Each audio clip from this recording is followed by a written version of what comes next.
my goodness. I feel like I haven't seen you guys in forever. Truly, I did not have that much bookish stuff to talk about. So I just wanted to hop on, say hi, give you a little update on my reading. And yeah, if you want to hang out, grab your coffee, grab your tea, and let's get cozy.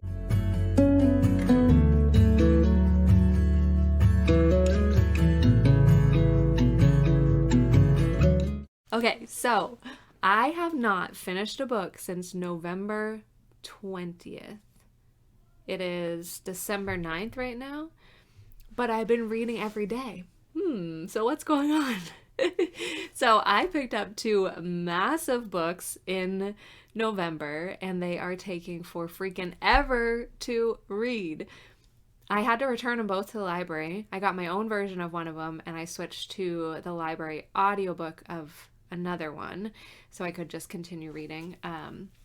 So the first one is To Sleep in a Sea of Stars by the guy who wrote Aragon, and I can't remember his last name. Hold on. Christopher Paolini? I think that's right. Yeah, Christopher Paolini. So To Sleep in a Sea of Stars is like this thick. Okay, not really. But it's almost 850 pages, and it's a space opera. And the way that Paolini writes is very lyrical, very poetic. There's scenes that could be 3 or 4 sentences that are 3 or 4 chapters. Like, he's very descriptive in his writing style.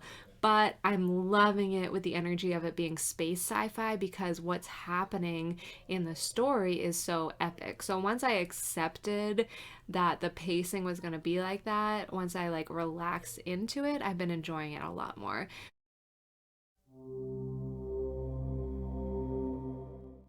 Really enjoying the characters, really enjoying the plot line. But that's like, I think the audiobook is like 40 hours. I can't remember what the total is, but it's a really long audiobook. And I still have 9 hours left, I think. I'm able to listen at 1.2, I think is what I got up to without it feeling like it was a hamster talking. Um, let's see.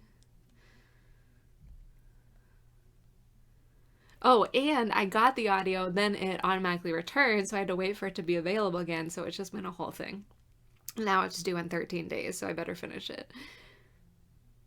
Oh, I'm on 1.4. Ooh, look at me, almost at 1.5. So I'm listening on 1.4, and this has been really enjoyable, but again, taking a really long time. So it's about 850 pages. I think I have less than 200 pages left. So if you think about it, that could have been like 2 books finished, right? But just because it's so long. And then the other one is A Kingdom of Flesh and Fire. So I read from Blood and Ash. It took me forever to start it because I was hesitant. With super popular books, I get a little hesitant about if I'm actually going to like it. But if I had known there were vampires and shapeshifters and magic, I probably would have dug in a lot sooner. So I finished from Blood and Ash. I really, really enjoyed it. So I picked up the second in the series, A Kingdom of Flesh and Fire, and this is a chunky book too. I actually did get my own copy of this, but it's in my Centrum. I like to read at bed at night. He wants me to cuddle with him before bed, so I read while he falls asleep, and it's perfect. So this is almost 650 pages, so another long one that could be 2 or 3 books if it was split up, right? So I've been working on both those. Then I have this other audiobook I was kind of listening to, but To Sleep in a Sea of Stars took over. It was called We Believe in Mermaids by Barbara O'Neill.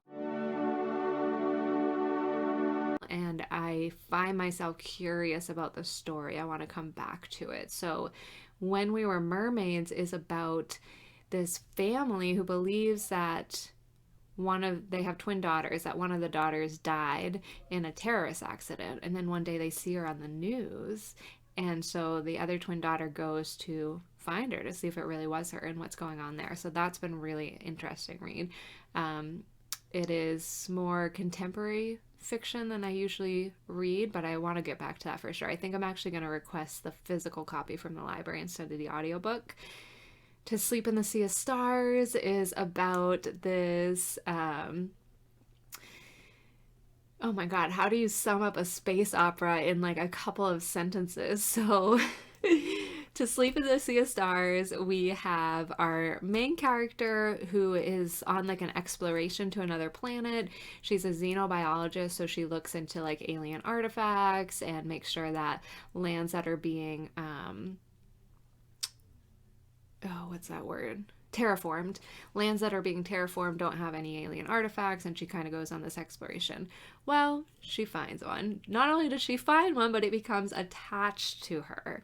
And so it's about her learning about this alien artifact. Then there's a war between all these different types of aliens and the humans, and there's a lot going on. But I really like Kira, our main character. I'm enjoying her interaction with the other characters. There's a sentient AI, although not quite an AI. They're called ship minds, and they were actually people, but then they go through this process and their brain like expands and they can become connected to a ship or different types of things. So there's the ship mind, Grigorovich, who I really like. So that's To Sleep in a Sea of Stars. And then A Kingdom of Flesh and Fire. If you don't already know, we have it's the second in a series, so we're following Poppy and Hawk, or Castile, and it's very heavy in the romance, very heavy in the angst, but I'm not hating it. And we're just learning a little bit more about the Atlanteans. There's like the world torn between two sectors, and they found out like, I don't know how much I want to describe it because it's a second book in the series, but if you know from Blood and Ash, we're continuing that story along, and I have less than 100 pages left on that. So I should finish soon, but I'm like, why haven't I finished a book in forever when I'm actually reading every day? And it's just because I got a couple of long ones, which is how the story goes. So yeah, I guess that's all I have to update you. How are you guys doing? How's your reading going? How are you feeling with it being December? Oh my goodness. Yeah, just let me know in the comments how you're feeling. Thank you for hanging out today, sending you guys good energy, all the things, and hopefully I'll see you in another video very soon. Okay, bye guys.